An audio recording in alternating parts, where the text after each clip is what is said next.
The FIFA 22 market is all over the place. Some of the highest rated players in the game are extremely easy for you to obtain without having to put a crazy amount of time into the game. In previous years, these types of players would be hundreds of thousands of coins at this stage, but with FUT 22, it's like we've started a game after having several massive market crashes. This has made it extremely hard to tell when to buy and when to sell different players. So in this video, I'm going to be giving you a rough guideline of when you should be selling certain players within the game and when you should be buying them. Before I do get into the video, if you enjoy the content that we're delivering here every single week, then make sure you hit that subscribe button and that notification bell. We provide the latest news and the latest tutorials so that you can get the most out of Ultimate Team. So if you are interested in that, then I highly recommend following the channel. If you want to take it a step further, there is a link in the description down below which will take you over to the second YouTube channel. Over there, we're playing a variety of different games, streaming 3 times per week. So if you do want to see that, link can be found in the description down below. Getting back into the video, this is a rough guideline for you to buy and sell players within FIFA 22, but it should be said that there will be variables throughout the year. These variables can change what you have to do in those situations. There'll be loads of different promos that EA release, plus there'll also be massive events such as Footmas, Team of the Year, Team of the Season, all of this to look forward to at some point within FIFA 22.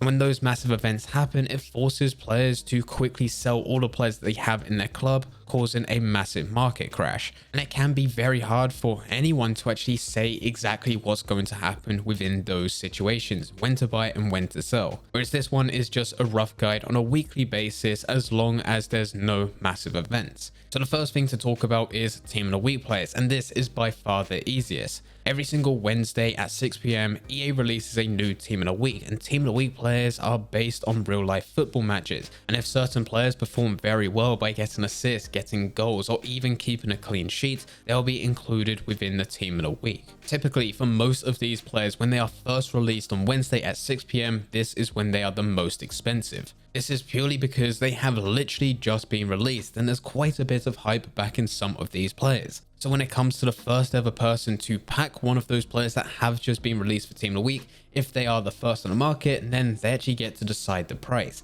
They can list at a premium because they are the only one. But gradually throughout the week, as more and more people use FIFA points to open packs or they get their rewards, which we will talk about later, these player prices gradually come down to the point of where they stabilize. The lowest point in which you can buy the Team of the Week players is the following week on Wednesday just before a new team is released. This is normally the lowest price point, and this is when I actually take the time to invest in certain players. I'll buy some of them, store them to my club, and as soon as a new team is released, that previous Team of the Week is no longer within packs. This leads to them gradually increasing in price every single week. There are extremely rare instances where the best day is day 1. This normally happens because the person who first packed that player and listed them on the market way undervalued their price. So someone else comes along, buys them to quickly relist later at a much higher price point. But as I said, these are extremely rare instances and so far it hasn't really happened within FIFA 22. So if you're lucky enough to get a Team of the Week player on the day of release, then it's a good idea to sell them off. But if you're looking to buy some of these players either for your team or as investments, then the best day is 1 week later, just before the next Team of the Week is about to release. Very similar to this, we have the Friday weekly promos. This is a very similar thing, except now it starts on Friday rather than Wednesday. We can still get newly released cards with a different type of design with boosted stats compared to their gold card, and they're available for about a week. But when we look at the prices, it's still a very similar pattern to Team of the Week players. On a day of release, which is Friday for this promo, this is when they're at their highest points because for those that are able to get lucky to pack some of these players, they get to decide the price. But as more and more people pack them throughout the weekend and then going into the following week, that's when that player price will gradually start to go down. Once we move all the way round to the following Friday, this is the day that they're about to expire. This will be when they're at their lowest points. Once they're taken out of packs, they'll gradually increase again. A great example of this is Daniel Malin. Malin was part of the first one to watch team, and when he was first released, he was going anywhere between 30 all the way up to 40,000 coins. By the time it went round to the following Friday, he dropped all the way down to 20,000 coins. And once he was taken out of packs, this is when he gradually started to increase, going from Saturday to Sunday where he started to increase over 20,000 coins to Monday where he started to go for at least 22. Now I'm not too sure where Malin's price is going to sit. It all depends on what types of cards he gets in the future, but at this point we can say that it's slowly started to increase with an upwards trajectory. But that doesn't mean that that's going to be that way for the rest of the time. And he isn't the only player like this. There's loads of different players that you can find in the team of the week or even into want to watch promos. Plus there'll be more promos in the future which will follow a very similar pattern. If you're not looking for any special cards and you're looking for rare gold or even common cards, then we actually need to look at the reward systems in place for different game modes. Division Rivals gives out rewards every single Thursday. Squad Battles gives out rewards every single Monday, with FUT Champions is broken down to 2 stages. We have the Champions Playoffs which can be paid out instantly, and for most people they'll do it during the week. Whereas the Champions Final does have the exact same premise where you get paid out instantly, but it can only be 3 days per week, as those are the only times in which you can play the final. Now with a lot of rare gold players this year, it's been very difficult to predict. This is purely just because they're just continuously dropping in value. Some of the best highest rated players within the game in previous years have been over 100, 200, 300,000 coins. Whereas this year they're going for about 20 to 30k, which does mean the barrier to entry for you to get a good team is a lot lower, but at the same time it's absolutely ridiculous for those that are actually able to pack some of these players. But normally on Thursday, with the release of your rival rewards, player prices drop a bit. This is purely because of the amount of people that participated within divisions, managed to claim their rewards on Thursday. Of course, they're opening those rewards and whatever they get, they're selling on. Chances are at this stage, they've already got a team that they're somewhat happy with to take into FUT Champions Final on Friday going through to the weekend. So they're likely just to sell those players on. This leads to quite a lot of players potentially dropping in just a few hundred coins to some even a few thousand coins. When it comes to the weekend, player prices normally hold for themselves. There are of course quite a lot of people going through the FUT Champions finals, they're playing their matches or even forfeiting them, and they're claiming their packs to open, and they may even sell their players straight away. But for a lot of people, they're also trying to buy players so that they can build their teams and be good within the game mode, and this somewhat balances out. So when you look at a lot of different players within the game, they're plummeting in value during the week, but once it gets to Friday, Saturday and Sunday, they somewhat hold their value.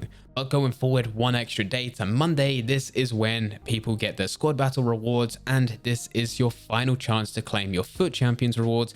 And it's also worth mentioning that this is also the time in which people sell their teams. They sell their teams because they got frustrated over the weekend with how their team was performing and it just didn't weigh up to other players, or they just want to sell their team because they want to try something new for the next weekend.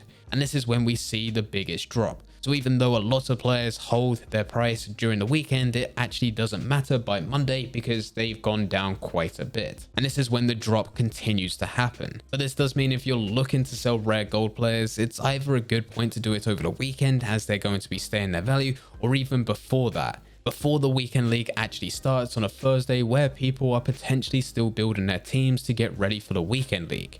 There is an exception to the rule here, and this is if you're going to go for extremely high rated desirable players. These are players such as Mbappe or even Messi. See what happens with these types of players, because everyone wants them within their team and they're absolutely amazing this year in FIFA. Whenever someone packs Jan Oblak, Emmanuel Neuer and Harry Kane and Lewandowski, they're immediately selling them to use those coins to then fund their next desirable player being Messi and Mbappe. This forces certain player prices down, such as Lewandowski, to then increase the price of Messi and Mbappe. And for the next couple of weeks, potentially even months, we're going to see those high rated desirable players hold their price or even increase, which we have already seen. So whereas it being a good idea for you to sell most of your rare gold players straight away from the moment you get them, if you're not actually going to use them within your team, with high rated desirable players, it's the complete opposite. You want to buy them as quickly as possible, especially if you're going to be using them in your team, and they can even play out as good investments. And then the final category to talk about for this video is icons and extremely high rated desirable players. These types of players are there for the top 1%, those that have millions of coins for you to spend on just one player. These are your R9s, your Peles, your Ronaldinhos. And for most people that's watching this video, you may not be at that stage yet. You might not ever be at that stage. But if you are in a situation where you can afford them and you're looking to buy these players to bring into your team, it becomes a lot harder for you to find their lowest point. This is because they're not really affected by those opening their packs with squad battles or the division rivals or foot champions, because the chance of you being able to pack these are extremely rare. We're talking less than 0.1%. And with there being so few on the market, it means that their prices fluctuate massively, either being day by day or hour by hour. This can also depend on your platform. With the likes of PC, it gets extremely rare, which means you have to deal with even more fluctuation. According to Footbin, there's been reports of a Pele starting off at 10 million coins, going down to nothing as nothing was listed on the market, from the following day to be at 6 million coins. Just a couple days after that, he's gone all the way up to 8.8 million coins. A couple days after that, down to 6.9. And this fluctuation isn't just PC, it's across all platforms. It's just that PC have it even worse because of the limited amount of players playing. One of the best things that you can do if you are looking to get these types of players into your team is for you to actually use a tool such as Footbin. You can see on average when it is their lowest point. So if you get close to that, you know that's a good idea that you can buy into them without the fear of selling him a few days later or a couple weeks later, which I don't recommend selling. But if you was in that position, then you shouldn't be losing a crazy amount. But at the same time, if you are in a position where you're able to spend millions of coins on this type of player, which you probably will be keeping all year round, are you really that worried in getting them at the lowest point? Probably not, but there is something you can look at if you really want to. Anyway guys, this is when you should buy or sell players within FIFA 22 Ultimate Team. Unfortunately, there's not one rule that fits all. It's based on different for different types of cards, and it comes down to the types of content that EA pushes during the week. If you do have any questions about anything, then please feel free to leave them in the comment section down below. Anyway guys, I hope you guys did enjoy. If you did enjoy, don't forget to leave a like and subscribe. But for now, I'm going to see ya.